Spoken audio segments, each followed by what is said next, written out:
Little girl draws a fridge on her wall. It's always full.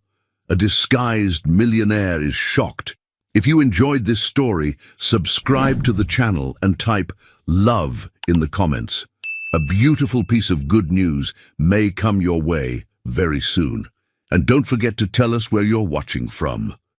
The rain hammered against the windshield as Benjamin Carson sat in his modest rental car, staring at the weathered address scrawled on a crumpled piece of paper. 37 Maple Street. The house before him was a far cry from his penthouse suite overlooking Manhattan's skyline. Peeling paint, a sagging front porch, and a chain-link fence that had seen better days painted a picture of struggle that made his chest tighten uncomfortably. He adjusted his thrift store jacket and worn baseball cap, ensuring his disguise remained intact. For 3 months, Ben had been conducting these visits under the pretense of being a social researcher, studying low-income families.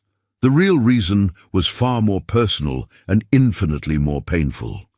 He was searching for traces of his brother David, who had vanished from his life 8 years ago after a bitter argument that still haunted Ben's dreams.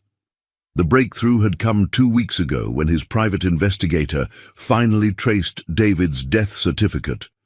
The document revealed that David Carson had legally changed his name to David Thompson after marrying Rachel, taking his wife's surname, an unusual choice that had made tracking him nearly impossible. Hospital records and employment documents had led them here, to this forgotten corner of Ohio, where David had lived his final years in anonymity. Ben's throat constricted at the memory of receiving that devastating phone call. His little brother, dead at 28 from a heart defect, alone and estranged from the only family he had left. The investigator had been blunt. "Your brother worked 3 jobs to support his family, died of exhaustion as much as heart failure." Taking a steadying breath, Ben stepped out of the car and walked toward the front door. His Armani shoes, carefully scuffed to look worn, splashed through puddles that reflected the grey December sky. The porch creaked under his weight as he knocked 3 times, the sound echoing hollowly in the cold air. Footsteps approached from inside, quick and light. The door opened to reveal a woman in her mid-30s with tired eyes and prematurely graying brown hair pulled back in a messy ponytail. Despite the exhaustion etched into her features, she possessed a gentle beauty that spoke of inner strength forged through hardship. "Can I help you?" she asked, her voice cautious but not unfriendly. She wore scrubs decorated with cartoon characters, suggesting she worked in healthcare, probably coming off a long shift. "Ms. Rachel Thompson?" Ben consulted his clipboard, maintaining his researched persona. "I'm Dr. Michael Stevens from the Urban Family Studies Institute. We spoke on the phone about participating in our community support research." Recognition dawned in her eyes, followed by a flicker of hope. "Oh yes, of course. Please, come in. I'm sorry about the mess. I just got home from work and—" She trailed off, stepping aside to let him enter. The interior of the house was small but spotlessly clean, despite Rachel's apologetic words.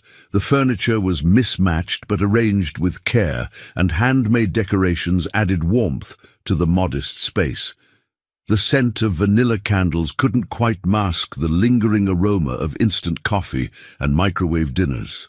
"Chloe, honey, we have a visitor," Rachel called toward the back of the house. "Can you come say hello?"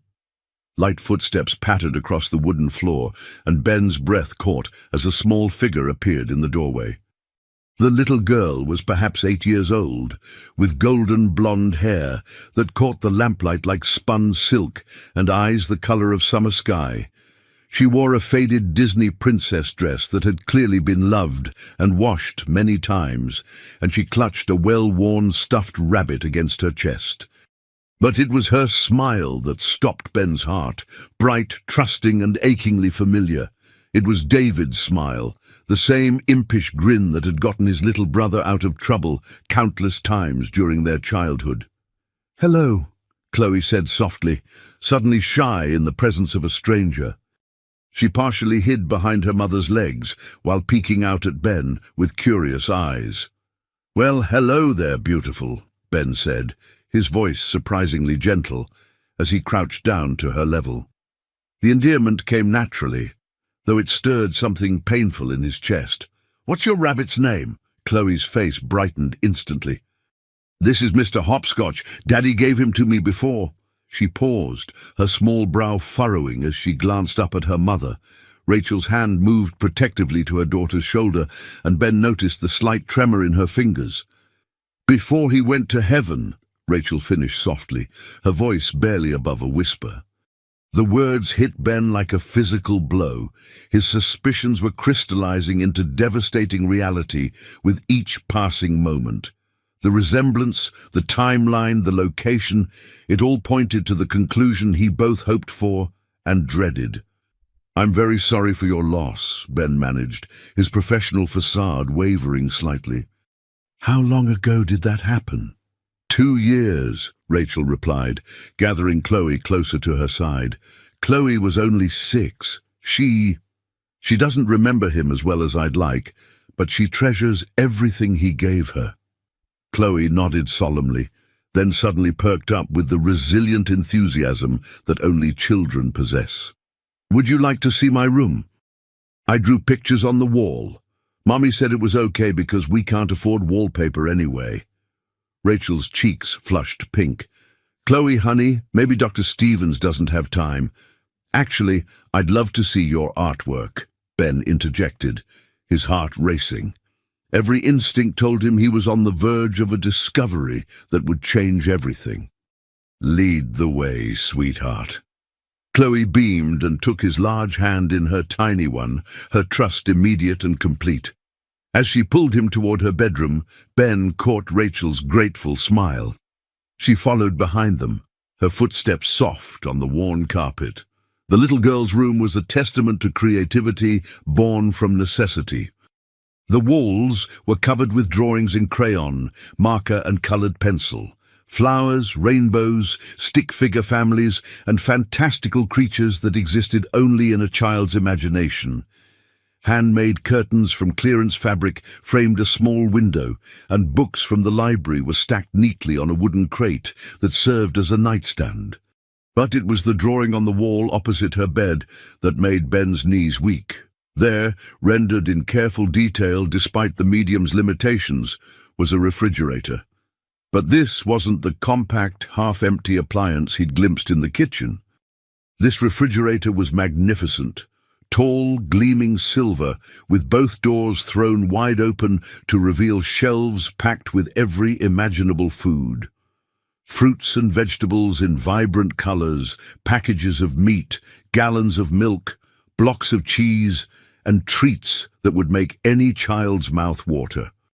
At the bottom, a small stick-figure girl with yellow hair stood beside it, arms spread wide as if embracing the abundance.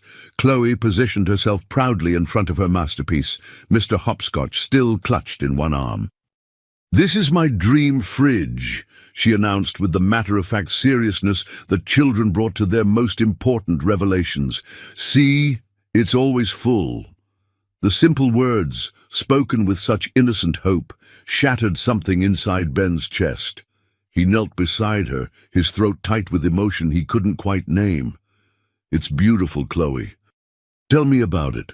Her face lit up as she pointed to different sections of the drawing. "That's where we'd keep the ice cream. 3 whole flavors. And look, there's a whole drawer just for apples.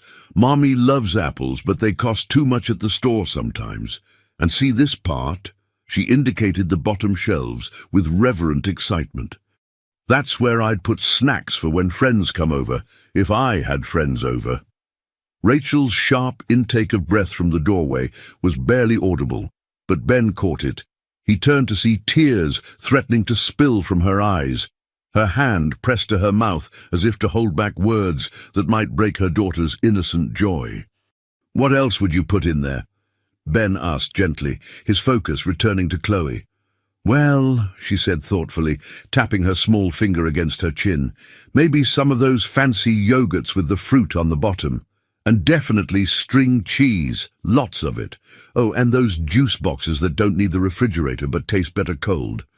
She paused, her expression growing wistful. Mommy works really hard, but the real fridge doesn't stay full very long. So I draw this one because Mommy says dreams don't cost anything. The last sentence was barely a whisper, but it echoed in Ben's mind like a thunderclap. He struggled to maintain his composure as the full weight of what he was witnessing crashed over him. This wasn't just about hunger or poverty. It was about a child who had learned to find hope in imagination because reality offered so little. "Your mommy is very wise," Ben managed, his voice hoarse with suppressed emotion. "And you're an incredibly talented artist." Chloe beamed at the praise, then suddenly grabbed his hand again. "Come see the kitchen. Maybe you can help Mommy figure out how to make the real fridge like my drawing." As she tugged him toward the doorway, Ben caught Rachel's eye.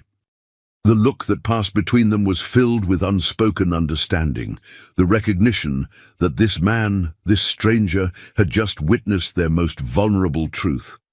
Rachel's chin lifted with quiet dignity, but her eyes held a plea he recognized. "Please don't judge us. Please don't take away what little we have." In that moment, Benjamin Carson felt something crack inside his chest, not breaking him, but creating space for something he'd forgotten how to feel. But first, he needed to confirm what his heart already suspected with growing certainty. "Chloe," he said gently, stopping in the hallway, "can you tell me something about your daddy?" What was his name? The little girl's expression grew thoughtful, and she glanced at her mother for reassurance before answering. "His name was David. Daddy, David Thompson. But Mommy has pictures where his name used to be different before they got married and he changed it to match ours." Ben's world tilted on its axis. David had taken Rachel's name, probably to distance himself from his family, from Ben himself. The realization that his brother had been so close, had built a life and had a daughter, and had died believing Ben didn't care enough to find him, was almost unbearable. "What was his name before?" Ben whispered, though he already knew the answer. "Carson," Chloe said proudly. "David Carson. Mommy says I have his smile and his laugh and his eyes too. Do you think so?" Ben couldn't speak. He could only nod as the truth he'd been searching for finally, devastatingly, beautifully revealed itself. The familiar smile, the creative spirit, the way she tilted her head when thinking she was David's daughter in every gesture. He had found his brother's daughter, his niece, his family, and she was drawing refrigerators full of food on her bedroom wall because dreams don't cost anything. The kitchen confirmed what Ben's breaking heart already knew. The refrigerator was a compact model, probably purchased second-hand years ago, with its white surface yellowed by age and wear. Through its clear plastic drawers, he could see the sparse contents: a half-gallon of milk nearing its expiration date, some wilted lettuce, a few eggs, and condiments that could stretch to make any meal more palatable. Rachel busied herself making coffee, her movements economical and practiced. "I'm sorry I don't have much to offer. Coffee's instant, but it's adequate." She managed a smile that didn't quite reach her eyes. "Please sit down. Chloe, honey, why don't you show Dr. Stevens your other drawings while I get everything ready?" Chloe needed no further encouragement. She bounded to a small table and returned with a shoebox filled with artwork, sheets of paper covered with the same hopeful imagery that adorned her bedroom walls. Houses with impossibly green lawns, families holding hands under bright yellow suns, and more food than any child should have to fantasize about. "This one's my favorite," she said, pulling out a drawing of what appeared to be a grocery store. But in Chloe's imagination, it was Wonderland.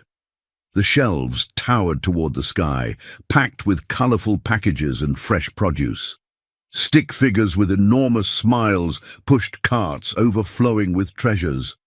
"Someday, Mommy and I are going to go shopping here, and we're going to fill up a whole cart." Ben studied the drawing, noting the careful attention to detail despite her young age. She'd even drawn price tags on some items, though the numbers were fantastical: apples for 1 penny, milk for a nickel. Her concept of money was clearly limited, but her understanding of want versus need was heartbreakingly sophisticated. "You really love to draw," he observed, accepting the steaming mug Rachel offered him. "Daddy taught me," Chloe said matter-of-factly. "Before he got sick, he used to draw with me every day. He said I had magic hands because I could make anything appear on paper." She held up her small hands, examining them with the seriousness of someone much older. "I don't think they're really magic, but I like to pretend sometimes." Rachel's cup rattled slightly against its saucer as she set it down. David was. He was very artistic, always encouraging her creativity, even when money was tight. She paused, her gaze distant, especially when money was tight. "Tell me about him," Ben said gently, his cover story momentarily forgotten. "For the research, of course. Understanding family dynamics is important for our study." Rachel's expression softened, and for the first time since he'd arrived, she looked younger, less burdened. David was special, different from anyone I'd ever met. He had this way of finding joy in the smallest things and sharing it with everyone around him. When Chloe was born, he cried for 20 minutes straight, just holding her and whispering about all the adventures they'd have together. Chloe nodded enthusiastically. "Mommy, tell him about the treasure hunts." "Oh my goodness, the treasure hunts." Rachel's laugh was genuine now, transforming her entire face. David would hide little notes around the apartment. Simple things for Chloe to find. Look under the couch cushion for a hug. Check the cookie jar for a kiss. She'd spend hours following the clues, and the treasure was always something free. A piggyback ride, a story, time spent together. Ben's throat constricted. This was exactly the kind of thing David would do. Growing up, his little brother had been endlessly inventive when it came to making ordinary moments magical.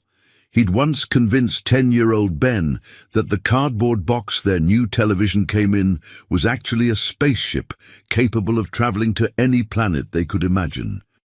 "He sounds like a wonderful father," Ben managed, struggling with conflicting emotions. "The best," Chloe chimed in. Then her expression grew puzzled. "But sometimes Daddy would get really sad. He'd look at old pictures on his phone and cry, but he wouldn't tell me why. Mommy said he missed his family." The words hit Ben like physical blows. His brother had been looking at pictures, probably old family photos from before their estrangement, and crying while his daughter watched, not understanding why her daddy was in pain. Rachel quickly intervened, recognizing the sensitive territory they'd entered. "Chloe, sweetheart, why don't you go wash your hands? Dinner will be ready soon, and maybe Dr. Stevens would like to stay and eat with us." "Oh, I couldn't impose," Ben began, but Chloe was already clapping her hands together with delight. "Please stay. We're having spaghetti. It's not fancy, but Mommy makes good sauce with what we have." As Chloe skipped toward the bathroom, Rachel's expression grew guarded again. She lowered her voice to barely above a whisper.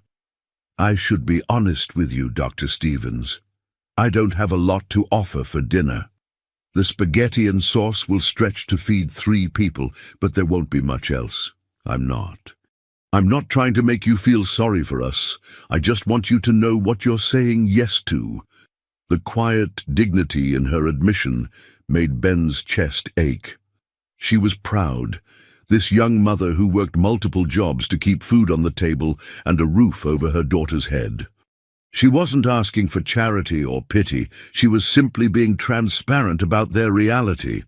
"I'd be honored to share dinner with you and Chloe," Ben said sincerely. "And please don't worry about portions. I'm not very hungry anyway." It was a lie.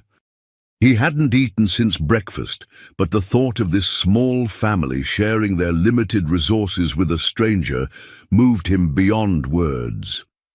Rachel nodded gratefully and moved to the stove, where a dented pot was already bubbling with boiling water. She opened a box of generic spaghetti and carefully measured out portions, her movements precise from years of making every ingredient count. A small jar of sauce sat on the counter beside a can of tomatoes, their labels showing they'd been purchased with coupons. "Can I ask you something?" Ben said, watching her work, part of him desperate to understand, while another part dreaded the answer. "About David's family. You mentioned he missed them." Rachel paused, her hand hovering over the sauce jar. When she spoke, her voice carried old pain. David had a brother. Younger, I think, or maybe older. David was never clear about that. They had some kind of falling out years before I met him. David never told me the details, but I know it broke his heart. He used to say he'd ruined the only family relationship that mattered to him. Ben's hands clenched into fists beneath the table. Did he ever try to reach out? To fix things? Oh, he tried everything. Rachel's voice grew heavy with old sadness. Letters that came back unopened, emails that were blocked. He even hired someone to find his brother's address, but when he went there, security wouldn't let him in. David said his brother had become very successful, very important, and obviously didn't want anything to do with his past. Ben's blood ran cold. David had tried to visit him, had stood outside his corporate building, probably looking up at the gleaming tower that represented everything he'd achieved while his brother struggled to survive. The last attempt was a phone call, Rachel continued, unaware of Ben's internal anguish. Chloe was 5, and David was so proud that she'd learned to write her name. He called his brother 3 times in one day, wanting to share the news. When the calls went to voicemail and then stopped going through at all. She paused, wiping her eyes with the back of her hand. David never tried again after that. He said he finally understood that some bridges stay burned. Ben felt like he was drowning. The phone call he'd ignored, the number he'd blocked, it hadn't been about money or drama. David had wanted to share that his daughter could write her name. His brother had been proud and excited and had reached out to the one person who should have cared most, only to be met with electronic silence. "I'm sure his brother regrets whatever happened," Ben said quietly, his voice thick with emotion he couldn't quite hide. "Family estrangements. Sometimes people act out of hurt and pride, not realizing the damage they're causing." Rachel glanced at him curiously, perhaps picking up on the personal note in his voice, but Chloe's return interrupted any questions she might have asked. "Mommy, can Dr. Stevens see my photo album after dinner?" Chloe asked, climbing onto her chair with Mr. Hopscotch still tucked under one arm. "I want to show him pictures of Daddy." "Of course, sweetheart," Rachel replied, though Ben noticed her slight hesitation. "I'm sure Dr. Stevens would enjoy that." And as Rachel served dinner, Ben watched Chloe carefully divide her small portion of spaghetti into even smaller bites, making each mouthful last as long as possible. She chattered happily between bites, telling him about school, her teacher Mrs. Patterson, and her best friend who had moved away last month. "Sometimes I get sad about Daddy not being here," she said with the startling honesty of childhood. "But Mommy says he's always with us in our hearts, and when I draw pictures, I pretend he's helping me, like he used to." Ben had to look away, blinking rapidly to prevent tears from falling. This child, his brother's daughter, was carrying on David's legacy of finding joy in impossible circumstances, just as David had done throughout their difficult childhood. "Your daddy would be very proud of you," Ben managed to say. Chloe's face lit up. "Really? How do you know?" "Because," Ben said, his voice steady with absolute conviction, "any father would be proud to have such a kind, creative, beautiful daughter." As they finished the simple meal, Ben wrestled with emotions he couldn't name. Tomorrow, he would have to decide what to do with this knowledge. Tonight, he needed to see those photographs and understand exactly what his pride had cost. not just him, but David, Rachel, and most devastatingly, this innocent child who deserved to know she had family who cared about her. The photo album would hold the final pieces of the puzzle, and Ben was both desperate and terrified to see them. But first, he had to survive the guilt that was threatening to consume him from the inside out. After dinner, Chloe carefully retrieved a worn photo album from the living room shelf, handling it with the reverence reserved for precious treasures. The cover was decorated with stickers that had lost their adhesive, and several pages were held together with clear tape, but the love with which it was maintained was evident in every detail. "This is my daddy book," she announced solemnly, settling onto the couch beside Ben. Rachel sat on Chloe's other side, her hand resting protectively on her daughter's shoulder. "Mommy and I look at it every Sunday after church. It helps us remember all the happy times." The first page contained photos from what appeared to be David and Rachel's wedding day. It had clearly been a small, informal ceremony, but the joy on their faces was radiant. Ben's breath caught as he looked at his brother for the first time in 8 years. David looked older, thinner than Ben remembered, but his smile was exactly the same, wide and genuine and full of hope. "You were a beautiful bride," Ben told Rachel softly, noting how young she looked in the photos. She couldn't have been more than 25 at the time. "Thank you," she replied, her fingers absently stroking Chloe's hair. "It was the happiest day of my life up until Chloe was born. David had this way of making everything feel magical, even when we couldn't afford much."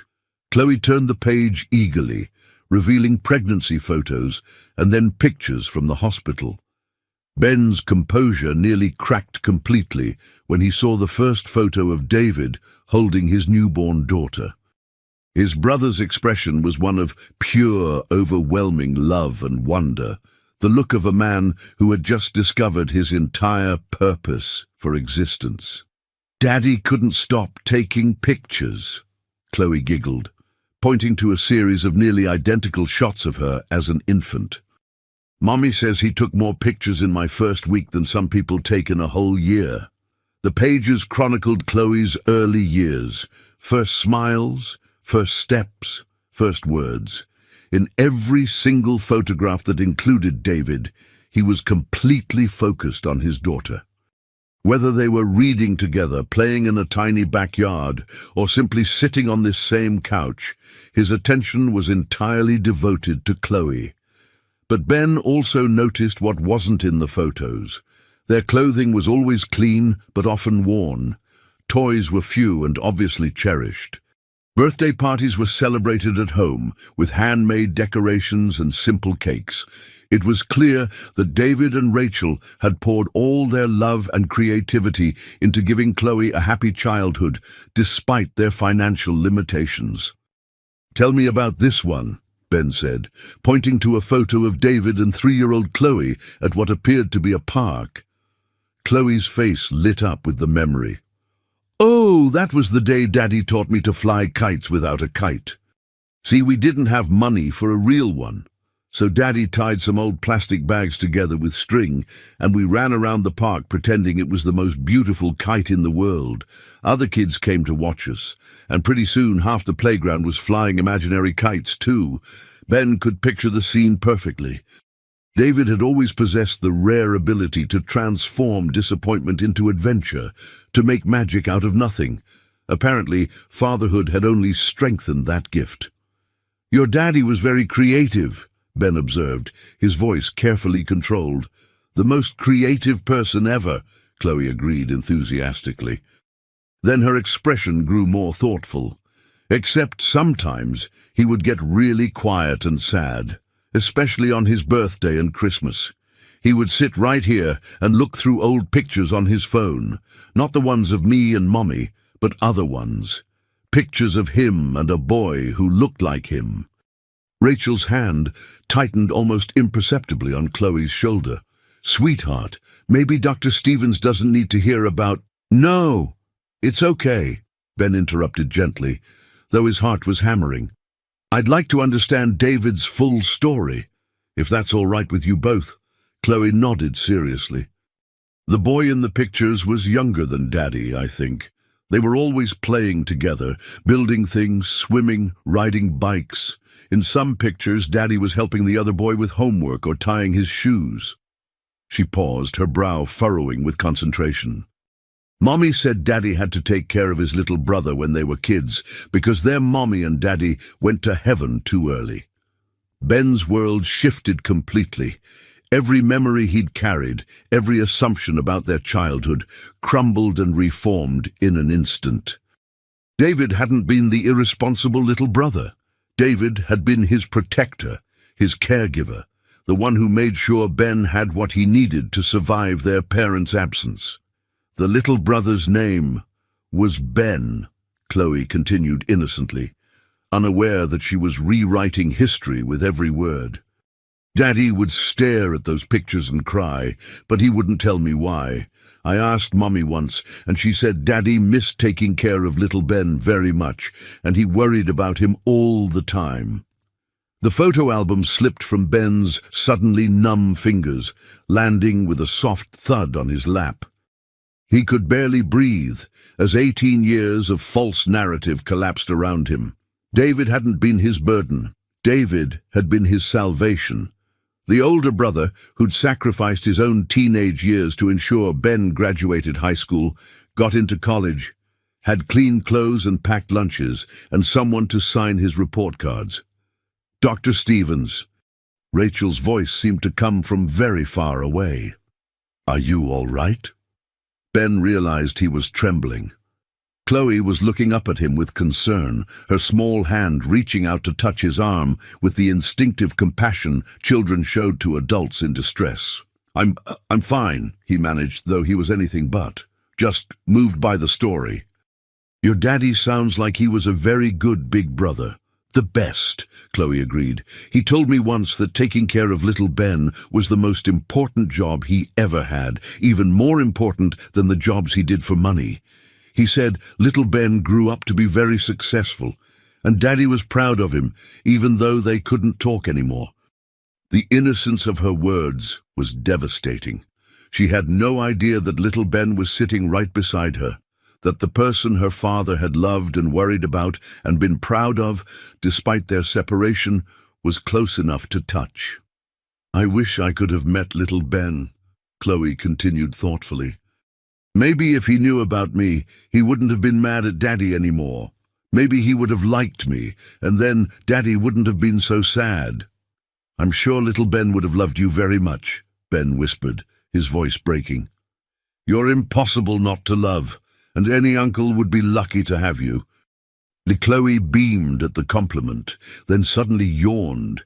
The excitement of having a visitor and staying up past her usual bedtime was catching up with her.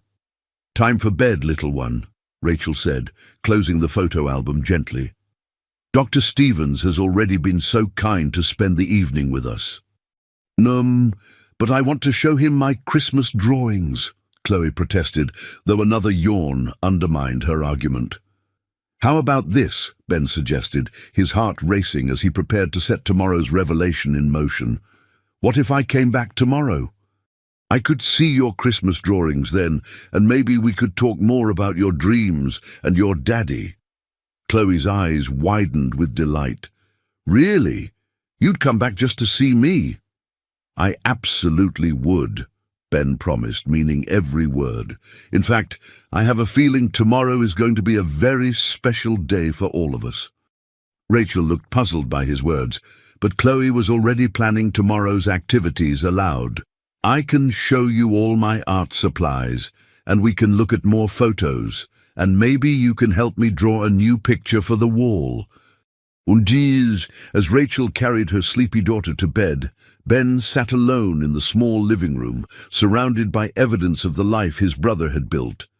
A life filled with love, creativity, and quiet heroism despite overwhelming challenges. David had died protecting his family's dignity, working himself to exhaustion to provide for them, never knowing that little Ben had become wealthy enough to solve all their problems with a simple phone call. But more than that, David had died believing that the little brother he'd raised and protected had grown to hate him. The magnitude of that misunderstanding was staggering. Every memory Ben carried of feeling responsible for David was revealed as a self-constructed fiction. David had been the responsible one, the caregiver, the big brother who'd sacrificed everything to give Ben a future. Tomorrow, Ben would tell them the truth. He would reveal that little Ben had not only been found, but had been searching for them without knowing it. He would explain that Chloe's dreams didn't have to remain drawings on bedroom walls, and that David's worry about his little brother had been unnecessary. Little Ben had succeeded beyond imagination, but success meant nothing without family to share it. Tonight, though, he sat in the dim light of the living room where his brother had lived and loved and yearned for reconciliation, and he made a solemn vow. He would honor David's memory by becoming the uncle Chloe deserved, by caring for the family his brother had cherished above all else. He would ensure that this little girl who had inherited her father's creativity and hope would grow up knowing she was loved beyond measure by the uncle who had finally, devastatingly, found his way home.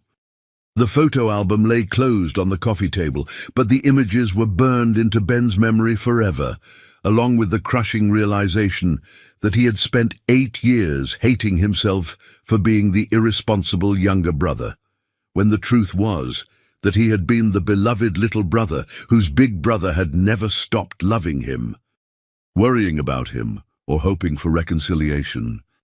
Tomorrow would bring revelations that would change 3 lives forever. Tonight, he simply sat in his brother's home and mourned not just the years they had lost, but the fundamental misunderstanding that had poisoned every memory he'd carried of their relationship. Outside, the rain had stopped, and stars were beginning to appear between the breaking clouds, a sign, perhaps, that the darkness was finally giving way to truth. Ben spent the night in a modest motel 10 miles away, but sleep eluded him entirely. Every time he closed his eyes, he saw Chloe's innocent face as she talked about little Ben, heard her small voice saying, "Daddy missed taking care of little Ben very much." The weight of revelation pressed down on his chest like a physical force, making breathing difficult. But along with the devastation came something else, a gnawing uncertainty that kept him pacing the small room until dawn. What right did he have to walk back into their lives and turn everything upside down? What if revealing his identity brought them more pain than comfort? What if Rachel refused to believe him, or worse, what if she believed him and felt obligated to accept help she didn't want? By morning, his phone was buzzing with missed calls from his assistant and board members expecting him in Manhattan for crucial meetings. For the first time in his adult life, Ben stared at his phone and felt nothing but emptiness at the thought of conference rooms and profit margins. He cancelled the morning meetings but hesitated over the afternoon ones. Maybe he should fly back to New York, process this information, figure out the right approach. Maybe he should hire lawyers, social workers, professionals who could handle this delicate situation properly. But then he remembered Chloe's trusting smile and the way she'd said, "You'd come back just to see me?" And he knew he couldn't leave. Not yet. Not without at least trying to honor the promise he'd made to a little girl who'd already experienced too much disappointment. At exactly 9 o'clock, he stood once again on the sagging porch of 37 Maple Street, his heart hammering against his ribs. This time, however, he'd traded his disguise for one of his expensive suits, though he'd chosen the most conservative one he owned. The transformation from Dr. Stevens to Benjamin Carson felt both necessary and terrifying. When Rachel opened the door, her confusion was immediate and evident. She looked him up and down, taking in the dramatic change in his appearance, her protective instincts clearly activated. "Dr. Stevens, you look so different today. Is everything all right?" Her voice carried a note of suspicion now, as if she sensed that yesterday's researcher had been replaced by someone potentially dangerous to her careful equilibrium. "May I come in, Rachel? There's something important I need to tell you and Chloe. Something that's going to sound impossible at first." The serious tone of his voice made her step back, but he could see her calculating, weighing the risk of letting him in against her daughter's obvious affection for the man she'd known as Dr. Stevens. Chloe came running from her bedroom, still in her pajamas, her blonde hair tousled from sleep. When she saw Ben, her face lit up with pure joy, then quickly shifted to confusion. "Dr. Stevens, why are you wearing fancy clothes? Are you going to a wedding or something?" Ben knelt down to her level, his throat tight with emotion and nerves. "Chloe, sweetheart, I need to talk to you and your mommy about something very important. Can we sit down together like we did last night?" Something in his tone must have communicated the gravity of the moment, because both Rachel and Chloe became still and attentive. They settled on the couch, Chloe clutching Mr. Hopscotch and instinctively leaning into her mother's protective embrace. Ben remained standing, needing the movement to manage his nervous energy. "First, I need to apologize for not being completely honest with you yesterday. I'm not Dr. Stevens from any research institute." He paused, watching Rachel's expression shift from confusion to alarm. "My name is Benjamin Carson. I'm a businessman from New York, and I came here because I've been searching for someone very important to me." Rachel's face went pale. "Searching for who?" "My brother," Ben said quietly, his voice breaking slightly on the words. "David Carson. The brother I lost touch with 8 years ago and have regretted it every single day since." The silence that followed was deafening. Chloe looked between her mother and Ben with wide, uncertain eyes, while Rachel's hand moved protectively to her daughter's back. "That's—" Rachel's voice was barely a whisper. "That's not possible. David's brother was younger than him. David took care of him." "Yes," Ben said, his voice heavy with newfound understanding. "He did. I spent years believing I was the older brother, the responsible one. But last night, listening to Chloe's stories, I realized I had it backwards. David was my big brother. He took care of me after our parents died, and I was too proud and too stupid to remember that correctly." Rachel stared at him, her mind clearly racing. "David said his brother became successful, very successful." "I did," Ben admitted. "But success means nothing when you've lost the person who made it possible in the first place." Chloe's small voice cut through the tension. "Are you little Ben, the one Daddy took care of?" Ben's knees nearly gave way. "Yes, sweetheart. I'm little Ben, all grown up.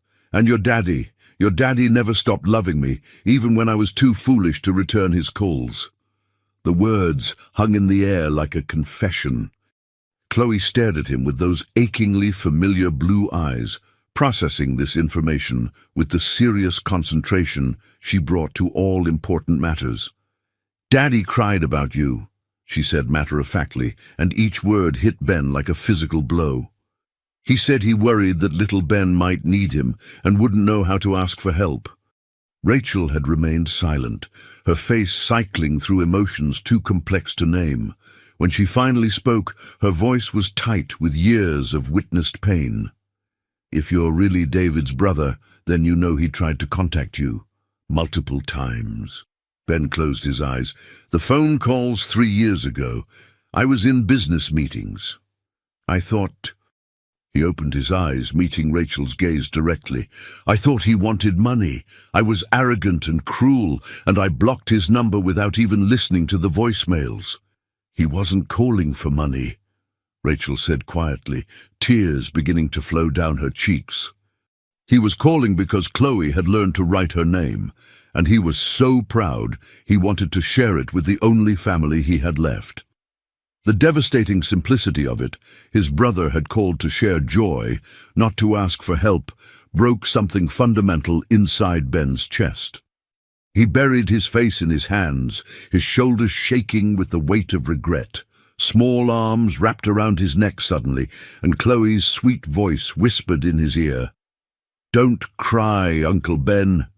Daddy's not sad anymore because you found us, and I'm not sad anymore because I finally got to meet you." Indeed, the pure, uncomplicated forgiveness in her embrace was almost too much to bear. Ben hugged her back gently, amazed by her instinctive compassion. "I want to take care of you and your mommy," he whispered into her hair. "I want to make sure you never have to worry about empty refrigerators or whether there's enough money for apples." Chloe pulled back to look at him seriously. "Are you really rich, Uncle Ben?" Rachel gasped softly, embarrassed by her daughter's directness, but Ben managed a watery smile. "Very rich, sweetheart. Rich enough to make sure you and your mommy never have to worry about money again." "Really?" Chloe's eyes widened with wonder, then suddenly narrowed with the wariness of someone who'd learned not to trust promises that seemed too good to be true. "But what if you change your mind? What if you decide we're too much trouble and go back to New York?" The question revealed a wisdom and protectiveness that no 8-year-old should have to carry. Ben realized she'd learned to guard not just her own heart, but her mother's as well. "I'm never going to change my mind about loving you," Ben said firmly. "But I also don't want to rush into anything that would make you or your mommy uncomfortable. We can take this as slowly as you need." Rachel had been quiet through this exchange, clearly struggling with the magnitude of what was being offered. Finally she spoke, her voice carefully controlled. "Mr. Carson, I appreciate what you're saying, but I need you to understand something. Chloe and I have built a life here. It's not easy, and it's not luxurious, but it's ours. We have routines, and she has school, and I have jobs. We can't just uproot everything because someone shows up claiming to be family." Ben finished gently. "You're absolutely right to be cautious, Rachel. You've protected Chloe beautifully, and you don't know me from anyone. What can I do to prove to you that I'm who I say I am?" "I have pictures," Rachel said slowly. "David kept a few photos from before you two lost touch. If you're really his brother." She disappeared into her bedroom and returned with a small envelope. Her hands trembled slightly as she pulled out 3 photographs, examining them carefully before handing them to Ben. The first photo nearly destroyed him. It showed teenage David, with his arm around a lanky 15-year-old Ben at what appeared to be Ben's high school graduation. David's pride in his little brother's achievement was evident in every line of his face. The second photo was from Christmas morning, David watching with satisfaction as Ben opened a present, a calculator for his college engineering courses, probably representing weeks of David's careful saving. The third photo was the most devastating of all. It showed David helping Ben pack for college, both of them trying to smile despite the obvious emotion of the moment. Ben remembered that day now with crystal clarity. How David had slipped an envelope of cash into his suitcase when he thought Ben wasn't looking. How he'd made Ben promise to call if he needed anything at all. "That's me," Ben whispered, his voice barely audible. "That's us." Rachel studied his face carefully, comparing it to the teenager in the photographs. Finally, she nodded slowly. "You have the same eyes. And the way you hold your shoulders when you're nervous.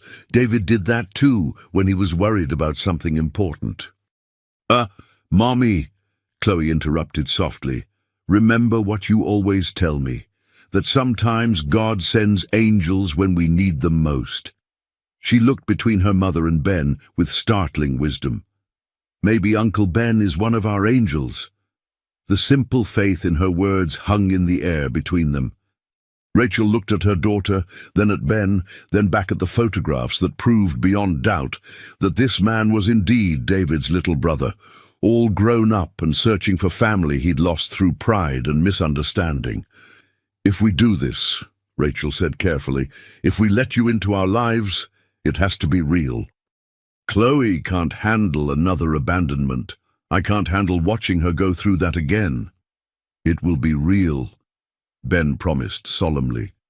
I can't undo the years I lost with David, but I can make sure his daughter grows up knowing she has an uncle who loves her unconditionally. Can we start slow? Rachel asked. Maybe you could visit more often. Let us get to know each other properly before we make any big changes. Relief flooded through Ben. Of course, whatever pace feels right for you and Chloe. Chloe, however, had her own ideas. Can we go grocery shopping today? I want to show Uncle Ben my dream refrigerator drawings and see if we can make some of them real. Ben and Rachel exchanged a look over her head. The first moment of shared understanding between two adults who both loved this remarkable child. I think, Ben said carefully, that a small grocery shopping adventure might be exactly the right place to start. An hour later, they stood in the entrance of the largest grocery store in the area. Ben had insisted they take his rental car, and Rachel had sat in thoughtful silence during the drive, occasionally glancing at him as if still trying to reconcile the successful businessman with the teenager in David's photographs. Chloe had chattered non-stop, her excitement barely contained. Now, faced with the reality of unlimited choice, she seemed suddenly overwhelmed. She stood close to Rachel, clutching Mr. Hopscotch and staring wide-eyed at the abundance surrounding them. It's even bigger than in my drawings, she whispered in awe. Ben grabbed a regular-sized cart, mindful of Rachel's earlier comments about taking things slowly. Well then, we'd better make a plan. What's most important for your dream refrigerator? We should probably stick to essentials, Rachel said quietly, her discomfort with the situation evident. I don't want to— Mommy, Chloe interrupted gently. Uncle Ben said we could start making my drawings real. Maybe we could get just a few special things? The hope in her voice was impossible to resist. Rachel looked at Ben, who nodded encouragingly. A few special things sounds perfect, Ben agreed. Chloe, you're the expert here. What goes in your dream refrigerator first? The transformation was gradual but beautiful. Chloe started tentatively, pointing to items she'd only imagined owning. When Ben placed the first item, a bag of perfect Honeycrisp apples, in the cart without hesitation, her confidence grew slightly. Those apples, she said, pointing to the display. Mommy loves apples, but usually we can only get the ones that are on sale. How many should we get? Ben asked seriously. Chloe considered this carefully. Maybe 4. That would last a few days. Ben began loading apples into a bag, but instead of stopping at 4, he kept going until they had 8 perfect apples. Uncle Ben, Chloe whispered, that's a lot of apples. Your mummy deserves a lot of apples, Ben replied simply. As they moved through the store, something shifted in the dynamic between the three of them. Rachel's tension began to ease as she watched her daughter experience abundance carefully and thoughtfully. When Chloe tentatively asked for the fancy yogurt with fruit on the bottom, Rachel didn't object, as Ben added several containers to their cart. Can we really get string cheese? Chloe asked as they approached the dairy section. How much string cheese does a girl need? Ben asked with mock seriousness. Chloe giggled, the sound like music in the fluorescent-lit aisles. Maybe just 1 package. I don't want to be greedy. Ben pretended to consider this gravely, then grabbed 2 packages. Chloe's delighted laughter rang through the store, causing other shoppers to smile at the obvious joy of the small family group. But it was in the cereal aisle that the moment Ben would remember forever occurred. Chloe stood transfixed before the colorful boxes, her small hand reaching out to touch, but not quite daring to grab. What is it, sweetheart? Rachel asked gently. Daddy and I used to look at the cereals with the prizes inside, Chloe said softly, her voice thick with memory. He'd say, someday, princess, someday we'll get the one with the best prize. But someday never came. Ben knelt beside her, his vision blurring with unshed tears. Well, I think someday just arrived. Which one has the best prize? Chloe examined the boxes with the seriousness of a scientist conducting crucial research. Finally, she pointed to a bright box with a cartoon character on the front. That one has a toy car inside. Daddy loved cars. Without hesitation, Ben grabbed the box and placed it in their cart. Then he added one more box with a different prize, explaining, "Now you can have 2 adventures." Chloe threw her arms around his neck, hugging him with all the strength her small body possessed. "I think Daddy would be happy that you're here," she whispered in his ear. "I think he's watching us right now and smiling." As they continued through the store, Ben was careful to balance generosity with Rachel's obvious discomfort about accepting too much. He bought quality versions of staples they needed: milk, bread, eggs, and a few treats that made Chloe's eyes light up. But he stopped short of the overwhelming abundance he could easily afford. By the time they reached the checkout, their cart was well stocked, but not overflowing. The teenage cashier smiled at Chloe's excitement as she helped unload items, chattering about which ones were her favorites. "Your total is $127.43, the cashier announced. Ben handed over his credit card, noting Rachel's visible relief that the amount, while more than she usually spent, wasn't extravagant enough to make her feel like a charity case.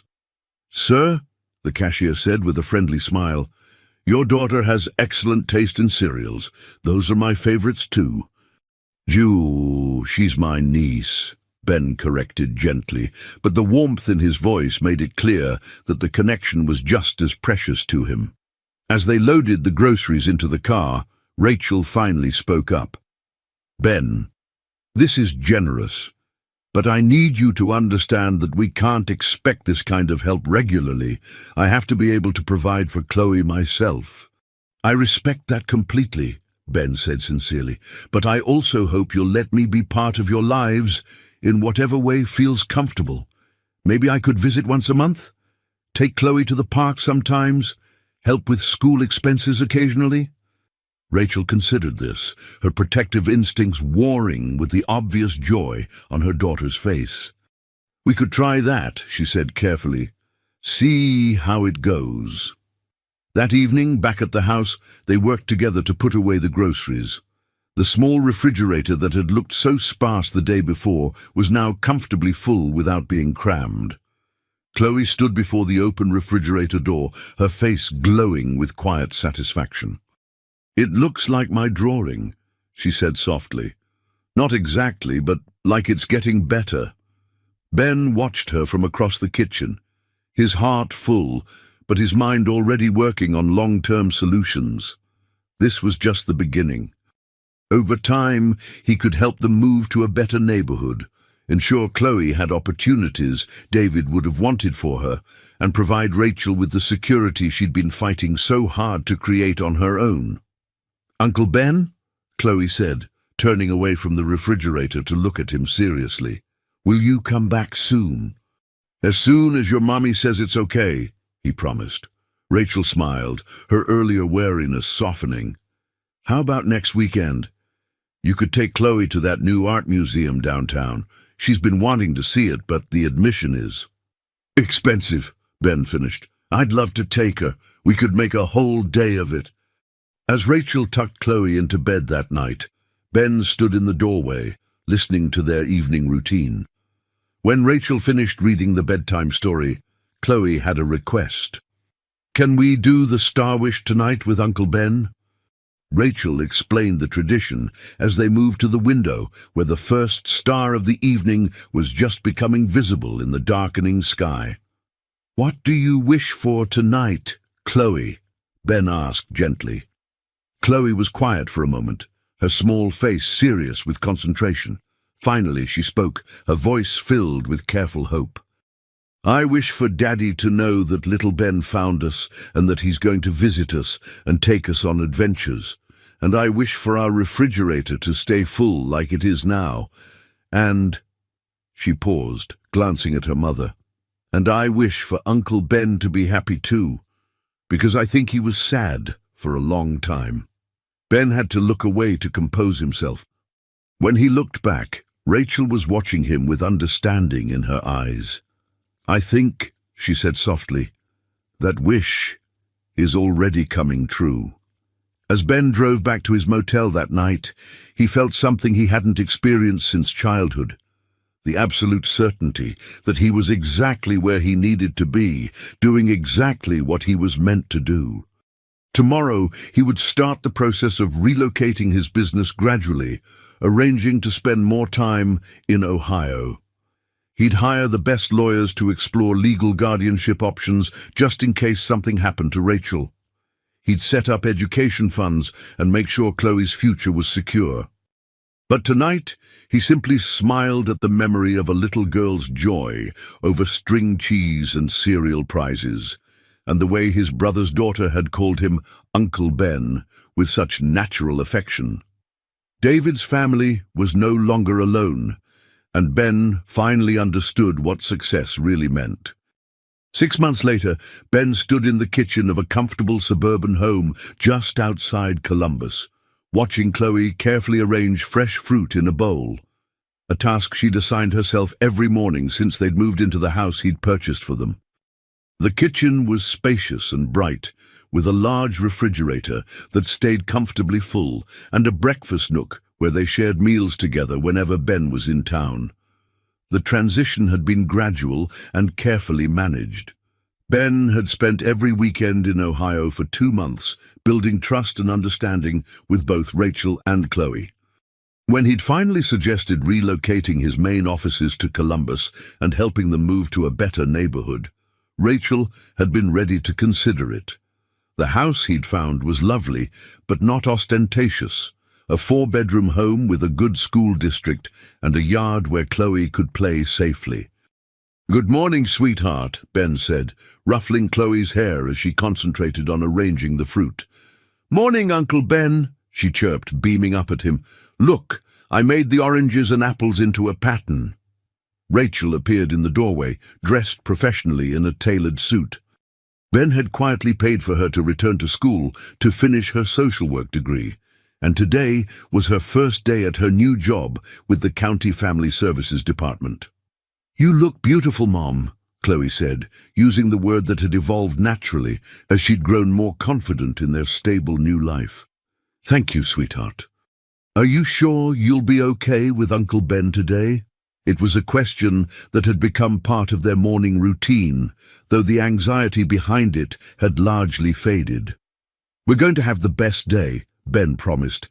"First, we're meeting the contractor about the art studio addition. Then art class, then lunch at that place with the really good grilled cheese, and then we're cooking dinner together for when you get home."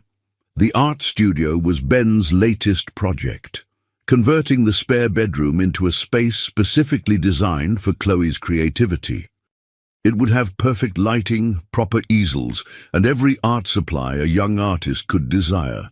But most importantly, it would have a special wall where she could create murals, not because they couldn't afford proper wall coverings, but because her art deserved to be celebrated and displayed. "Can I tell Mum about the special thing we're making for the studio?" Chloe asked, practically bouncing with excitement. Ben grinned. "Go ahead." Chloe ran to Rachel and grabbed her hands, her blue eyes sparkling with the enthusiasm that had replaced the careful wariness she'd once shown. "Uncle Ben is helping me make a really big painting to hang in the studio. It's going to be a picture of our whole family. Me and you and Uncle Ben and Daddy watching from heaven." Rachel's eyes misted over. "That sounds perfect, sweetheart." After Rachel left for work, Ben and Chloe spent the morning with the contractor discussing plans for the art studio. Chloe had opinions about everything from the color of the walls, sunshine yellow like happiness, to the placement of the supply cabinets, low enough that I can reach everything myself. And Ben marveled at how confident she'd become in expressing her preferences. The transformation in her had been remarkable but gradual. The tentative, careful child who had once rationed her food had become a vibrant, curious girl who approached each day with enthusiasm and security. She still treasured Mr. Hopscotch and still helped other children who seemed lonely at her new school. But the underlying anxiety about scarcity had faded completely. "Uncle Ben," she said as they walked through the park after her art class, "can I ask you something important?" "Always," Ben replied, taking her small hand in his. "Do you think Daddy knows how happy we are now?" It was a question she asked regularly, and Ben had learned that she needed ongoing reassurance about this connection to her father. "I think your daddy sees everything wonderful about your life," Ben said seriously. "I think he's proud of how beautifully you're growing up, how hard your mom is working to help other families, and how much joy you bring to everyone around you." Chloe nodded thoughtfully. "Sometimes I dream about him, and in the dreams he's not sad anymore. He's smiling really big, and he says, 'Thank you for taking care of my girls, little Ben.'" Ben's throat tightened. "What else does he say?" "He says he's not worried anymore because he knows we're safe and loved." She paused, then added with characteristic honesty, "And sometimes Dream Daddy gives me new ideas for paintings." That afternoon, they visited the cemetery where David was buried. Ben had arranged for a beautiful headstone to replace the simple marker Rachel had been able to afford, and they'd planted flowers that bloomed in rotation throughout the growing season. Chloe chatted as they walked toward the grave, updating her father on her new school, her art teacher, who said she had exceptional talent for someone her age, and the friend she'd made who lived 3 houses down from them. When they reached the grave, Chloe carefully placed the drawing she'd brought, a picture of their new house with all 3 of them standing in front of it, holding hands. "Look, Daddy," she said softly. "This is our new house. It has a big kitchen with 2 refrigerators, and my room has windows on 2 sides, so I get lots of good light for drawing. And Uncle Ben is going to live in the guest house in the backyard, so he can be close, but we still have our own space." Ben knelt beside the grave, as had become his custom during these visits. "David," he said quietly, "I want you to know that your daughter is the most remarkable person I've ever met. She has your creativity, your generous heart, and your ability to find hope in any situation. Rachel has raised her with so much love that Chloe never doubted she was precious, even in the hardest times." He paused, then added, "I know I can't undo the years we lost, but I promise you that your girls will never want for anything. Not material things, but love, security, and the knowledge that family means everything." Chloe slipped her small hand into his. "Uncle Ben, I think Daddy heard you. I can feel him smiling." That evening, as Rachel shared stories about her first day at work and Chloe showed off the painting she'd started that afternoon, Ben looked around their dinner table and marveled at the miracle they'd created together. The empty penthouse in Manhattan sat largely unused now. This warm, laughter-filled home in Ohio had become the center of his universe. "Uncle Ben," Chloe said suddenly, pausing in her detailed description of her art teacher's technique lesson, "I want to show you something." She pulled out her latest creation, a family portrait showing 3 figures holding hands in front of their new house. The figures were more sophisticated than her early stick drawings, showing the artistic progress she'd made over the past months. "I don't draw empty refrigerators anymore," she announced proudly. "Now I draw families. Happy families with people who love each other and never leave." She'd written carefully at the bottom, "My forever family." Ben studied the drawing with the attention it deserved, noting every detail she'd included. The art studio addition under construction, Rachel's car in the driveway, even Mr. Hopscotch visible in the window of her bedroom. "It's the most beautiful picture I've ever seen," he said honestly. "Should we frame it for the art studio?"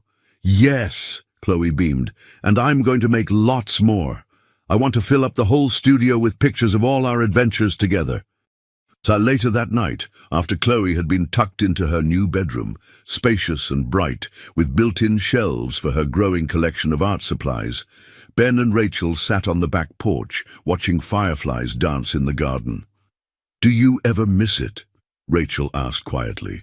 "Your old life in New York? All that corporate success?" Ben considered the question seriously. "I miss the excitement of closing deals sometimes, but I've learned that success without family to share it with is just expensive loneliness. This," he gestured toward the house where Chloe slept safely, "this is what David wanted for his daughter. A stable home, opportunities to grow, and people who love her unconditionally." Rachel smiled. "He would be so proud of the man you've become, and so grateful that Chloe has an uncle who understands that love is more important than money." "Love and money aren't mutually exclusive," Ben replied gently. "David worked himself to death trying to provide for you both with love alone. I can provide the financial security so you can focus on giving Chloe what money can't buy: time, attention, and the confidence that comes from being someone's whole world." As they sat in comfortable silence, Ben reflected on the journey that had brought them all together.